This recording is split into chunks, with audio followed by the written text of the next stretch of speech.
또 주의 백성 이스라엘에 속하지 아니한 자 곧 주의 이름을 위하여 먼 지방에서 온 이방인이라도 그들이 주의 크신 이름과 주의 능한 손과 주의 펴신 팔의 소문을 듣고 와서 이 성전을 향하여 기도하거든 주는 계신 곳 하늘에서 들으시고 이방인이 주께 부르짖는 대로 이루사 땅의 만민이 주의 이름을 알고 주의 백성 이스라엘처럼 경외하게 하시오며 또 내가 건축한 이 성전을 주의 이름으로 일컫는 줄을 알게 하옵소서.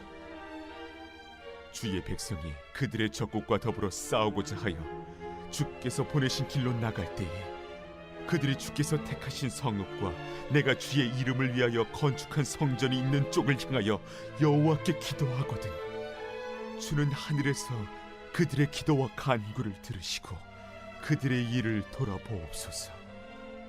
범죄하지 아니하는 사람이 없사오니 그들이 주께 범죄함으로 주께서 그들에게 진노하사 그들을 적국에게 넘기시매 적국이 그들을 사로잡아 원근을 막론하고 적국의 땅으로 끌어간 후에 그들이 사로잡혀 간 땅에서 스스로 깨닫고 그 사로잡은 자의 땅에서 돌이켜 주께 간구하기를 우리가 범죄하여 반역을 행하며 악을 지었나이다 하며 자기를 사로잡아간 적국의 땅에서 온 마음과 온 뜻으로 주께 돌아와서 주께서 그들의 조상들에게 주신 땅 곧 주께서 택하신 성읍과 내가 주의 이름을 위하여 건축한 성전 있는 쪽을 향하여 주께 기도하거든 주는 계신 곳 하늘에서 그들의 기도와 간구를 들으시고 그들의 일을 돌아보시오며 주께 범죄한 백성을 용서하시며 주께 범한 그 모든 허물을 사하시고 그들을 사로잡아간 자 앞에서 그들로 불쌍히 여김을 얻게 하사 그 사람들로 그들을 불쌍히 여기게 하옵소서. 그들은 주께서 철풀무 같은 내굽에서 인도하여 내신 주의 백성 주의 소유가 됨이니이다. 원하건대 주는 눈을 들어 종의 간구함과 주의 백성 이스라엘의 간구함을 보시고 주께 부르짖는 대로 들으시옵소서. 주 여호와여 주께서 우리 조상을 애굽에서 인도하여 내실 때에 주의 종 모세를 통하여 말씀하심같이 주께서 세상 만민 가운데서 그들을 구별하여 주의 기업으로 삼으셨나이다. 할렐루야. 새로운 한 주도 주님의 말씀을 힘입어 귀한 하나님의 사람들로 살아가시기를 기원합니다. 오늘 우리가 살펴볼 말씀은 성전 건축을 마친 솔로몬 왕이 성전을 봉헌하면서 드리는 기도의 내용입니다. 지난 주말에 우리가 살펴본 대로 솔로몬 왕은 성전을 봉헌하면서 가장 먼저 세상에 우리 하나님과 같은 신이 없다 고백합니다. 그리고는 자신의 왕조를 위해서 간략한 기원을 드린 후 자신은 물론 백성들이 이 성전에서 기도할 때에 하나님이 꼭 응답해 주셨으면 하는 7가지의 구체적인 기도를 드리고 있습니다. 어제 주일의 본문들이 되겠죠. 먼저 법정에서 언제나 정의로운 판결이 이루어질 수 있기를 기원합니다. 두 번째로 이스라엘이 전쟁에서 패했을 때를 위해 또 기도합니다. 그리고 세 번째로는 국가적인 재난, 즉 가뭄이 들었을 때를 위해서 기도합니다. 그리고 네 번째로 그러한 재난의 상황을 틈타서 적국이 침입했을 때 그때를 위해서 기도합니다. 그리고 오늘 본문 말씀 41절에서부터의 말씀이 되겠습니다. 다섯 번째로 솔로몬은 이방인들을 위해서도 기원을 이어갑니다. 이스라엘 백성들은 자신들이 하나님께 선택을 받은 백성이라는 이른바 선민의식이 강한 사람들입니다. 특별히 이러한 생각이 훗날 바벨론 포로 귀환 이후에 더 강력해지게 되죠. 당시의 귀환에서 예루살렘으로 돌아왔던 사람들은 이 남유다 사람들 중심이었습니다. 때문에 유다인들은 이때를 중심으로 이 선민 사상을 극대화시킵니다. 자신들이 망했던 이유가 하나님을 믿는 신앙의 그 순수성을 지키지 못한 탓이라 여긴 것이었습니다. 이 때문에 이들은 과하다 싶을 정도로 민족주의를 고집했던 것이죠. 그런데 이보다 몇백 년이 앞선 솔로몬의 기도를 보면 하나님을 믿는 이스라엘의 믿음은 처음부터 이처럼 배타적이고 국수주의적이지 않았음을 알 수가 있는 겁니다. 솔로몬은 41절에서 43절 말씀에서 자신이 백성들과 함께 지은 이 성전에서 자기들만 하나님께 기도할 것이라고 전제하지 않았던 겁니다. 그래서 이스라엘의 소문을 듣고 찾아온 이방인들도 주님의 이름을 의지하며 기도하면 그 기도를 꼭 들어달라고 지금 간청을 하는 것입니다. 43절에서 그는 그렇게 되므로 하나님께서 땅의 만민에게 당신을 알게 하시고 자신들 나라 이스라엘처럼 이방인 모두가 하나님을 경외하게 해달라고 기도합니다. 우리는 오늘 이 말씀들을 토대로 하나님의 전에서 드리는 우리들의 기원이 어떠해야 하는지를 헤아려 볼 수가 있습니다. 오늘날 우리 기독교 신학은 두 가지 차원에서 구원에 대해 이야기하고 있습니다. 하나는 개인의 구원이고 또 하나는 사회의 구원의 차원입니다. 그중 우리 한국교회는 특별히 이 개인의 회심과 개인의 영혼의 구원, 또한 개인의 영성에 관한 수행에 있어서는 세계 어느 나라들보다 탁월합니다. 그러나 우리 예수님께서 성경에서 강조하신 것처럼 하나님 사랑에는 필연적으로 이웃 사랑과 그 실천이 전제돼야 한다는 이 사회의 구원의 측면은 다소 약한 것이 사실입니다.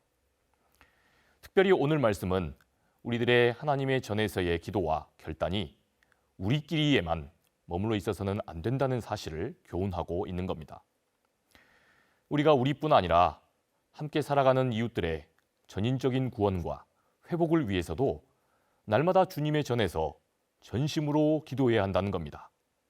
그렇게 실천의 감을 통해 우리의 이웃들이 하나님께 거룩한 두려움을 느낄 수 있도록 해야 한다는 뜻이죠. 바라기는 우리 교회가 그러한 선교적 교회 될 수 있기를 축복합니다. 그렇게 우리 믿는 자들의 하루의 삶이 타인의 구원, 또한 이방 세계의 구원을 향해 나아가게 되므로 날마다 사도행전의 꿈을 이뤄나가는 교회 될 수 있기를 축복합니다. 이어서 솔로몬은 6번째로 전쟁에 나가게 됐을 때를 위해서, 그리고 마지막 7번째로는 혹여 전쟁에서 패전하여 전쟁 포로로 잡혀가게 되었을 때, 그때를 위해서 기도합니다. 참으로 치밀한 기도였던 거죠. 그런데 우리는 여기서 그가 이 기도의 제목들을 아뢰면서 기본적으로 전제하고 있는 그의 신앙을 주목할 필요가 있습니다. 솔로몬은 이 두 기도를 드리는 데 있어서 이스라엘의 전쟁의 승패가 철저하게 신실하신 하나님만을 믿고 의지했느냐, 아니면 하나님을 버리고 반역했느냐, 여기에 있다고 전제하고 있습니다. 오늘 말씀에서 우리가 주목해 봐야 할 부분이 바로 이 대목입니다. 기도하는 자는 적어도 이 세상 모든 존재의 그 생사화복을 이루시는 주권이 신실하신 우리 하나님께 있다고 믿고 그렇게 기도를 해야 한다는 겁니다. 44절과 그리고 48절에 언급되는 대로 솔로몬은 전쟁에 나가든지 전쟁 포로가 되었든지 자신과 이스라엘은 성전에 있는 쪽을 향해 기도할 것이라고 하나님께 고백하고 있습니다.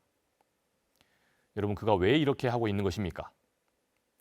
솔로몬이 왕이 되기까지 지금껏 경험한 하나님은 철저하게 약속을 지키시는 신실한 하나님이셨습니다.